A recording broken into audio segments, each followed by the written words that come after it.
Welcome back to High Speed Torah, the podcast where we go through the Parsha faster than your uncle goes through the Kiddush cake. I'm your host, and today we're diving back into Parsha's Metzora. Now, before anyone tunes out, I know, Metzora, skin stuff, leprosy, not exactly the Parsha you're running to the base Medrash excited about. Nobody's sitting around at Shabbos going, "Oh, I can't wait to hear the Devar Torah about skin afflictions." But stick with me, because this Parsha is genuinely fascinating, a little gross, and honestly kind of hilarious if you think about it hard enough. Let's go. So, when we were in Parsha's Tazria, we met our main character, the Metzora, a person who has been afflicted with tsaras, which the Torah describes as a skin condition. But the rabbis tell us a really spiritual punishment, mostly for Lashon Hara, gossip, talking trash about people. So, essentially, this is what happens when your group chat goes too far.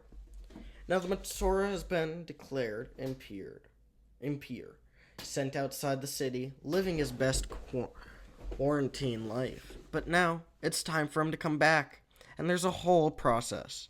Step 1, the Kohen, the priest, shaves the Metzora. And I don't mean a little trim, I mean all visible hair, every single hair with a razor. And here's the kicker.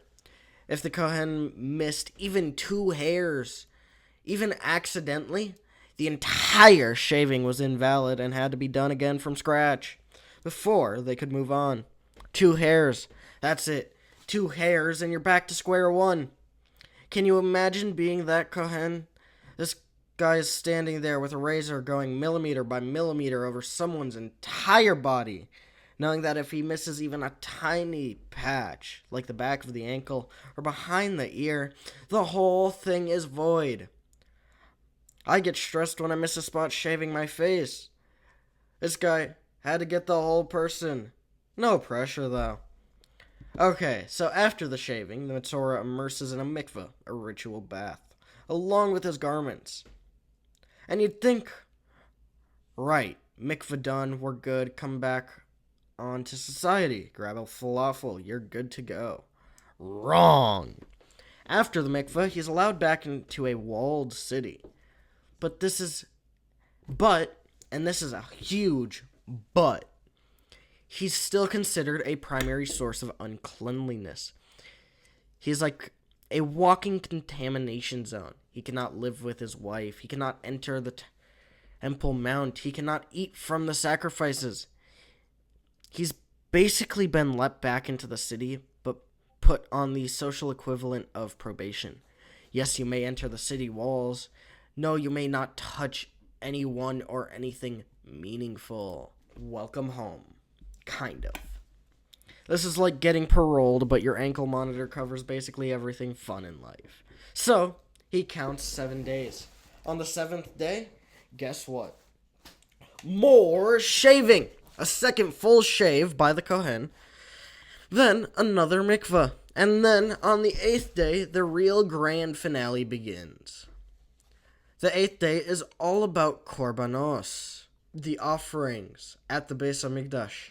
This is the final act of purification. After this, the Metzora is fully back in card-carrying member of society again. Now, the Torah, being very sensitive to economic realities, has 2 tracks here.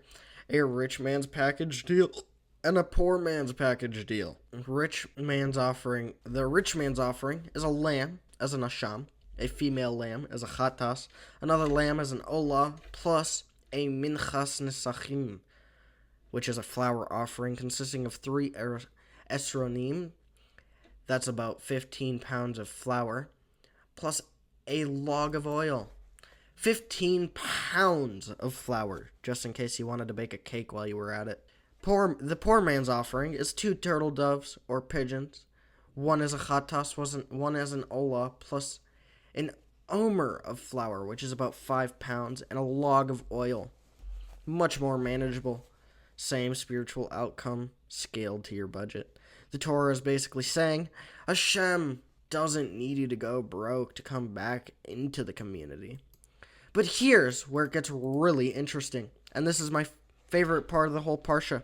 A rich person cannot bring the poor man's offering. Even in most cases, if a wealthy person brings a pauper sacrifice for some other korban, it works. They've fulfilled their obligation. Not here. Not for the Metzora. Why? Because one of the classic causes of tsaros is miserliness, being a cheapskate. And if a rich Metzora shows up to the temple going, "Oh, I'll just bring the turtle doves, same thing, right? Save a few shekels," he has literally just demonstrated that he is not changed. He walked in to atone for being stingy and proved he's still stingy. The sacrifice doesn't just not help him. It can't atone for him at all. It's like showing up to your anger management graduation ceremony and yelling at the parking attendant on the way in. The whole point is that you've grown. If the sacrifice doesn't reflect who you are trying to become, it's not a sacrifice. It's just grocery shopping. Now, after the regular parts of the sacrifices, two very special, very unique rituals happen with the Asham. The guilt offering. First, Matan Ha'adam, placing blood on the leper. The Kohen takes some blood from the sacrifice and walks toward the Metzora. But here's the thing. The Metzora is still not allowed inside the courtyard of the Beis HaMikdash. So, he's still standing outside, basically just sticking his head in. The Kohen puts blood on the Metzora's right ear, then the Metzora stretches his arm in, and the Kohen puts blood on his right thumb. Then the Metzora sticks his right foot in, and the Kohen puts blood on his big toe. Right ear, right thumb, right big toe. Which is already a very awkward choreography for a ritual. Like the stage directions for this must have been something else. Okay, now lean forward. No, more. Now stick your foot in. Yes, right there. Hold still. Second, the Matan Shemen, placing oil on the leopard. A Kohen takes the log of oil, dips his right finger in it, and sprinkles it 7 times toward the Holy of Holies, dipping his finger each time before each sprinkle. Then he walks to the Metzora and puts the oil in the exact same spot as the blood, ear, thumb, big toe. And whatever oil is left, whatever's still sitting in his palm, goes on the Metzora's head. Now, the commentator, Rav Hirsch, points out that the ear, the hand, and the foot represent something profound. They symbolize hearing, action, and movement, your spiritual senses, your deeds, and your discretion in life. Everything dedicated back to Hashem. And the Tosfos Harosh adds that blood represents being redeemed from a state like death, getting a whole new life. And the oil on top represents that new life being one of the goodness and elevation. So underneath all the weirdness and logistics, there's this incredibly moving image of a person being literally anointed from head to toe back into the community, reborn, renewed. Heavy stuff. Okay. We're in the home stretch, pun intended, because now we're talking about tsaros on houses. Yes, houses. The Torah describes a situation where a house can break out in dark red or dark green spots on the walls, and this is treated with the same seriousness as skin tsaros. Now here's a wild fact. This phenomenon, tsaros on walls, was something that only ever happened to the Jewish people, no other nation, just us. And the rabbis explained that this was actually a miracle demonstrating Hashem's special concern for Klal Yisrael. Like, yes, your house might be covered in mysterious spiritual spots, but that's because Hashem cared enough about you to give you an early warning system.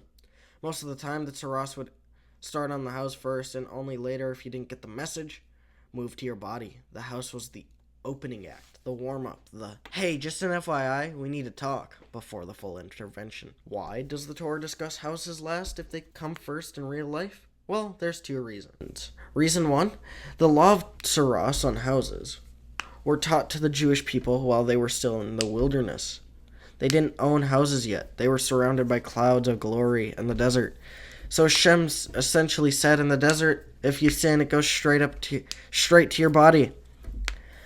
But when you settle the land, I'll give you the house first as a warning.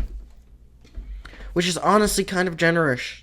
Hashem was like, I'll start with your real estate before I start with your skin. You're welcome.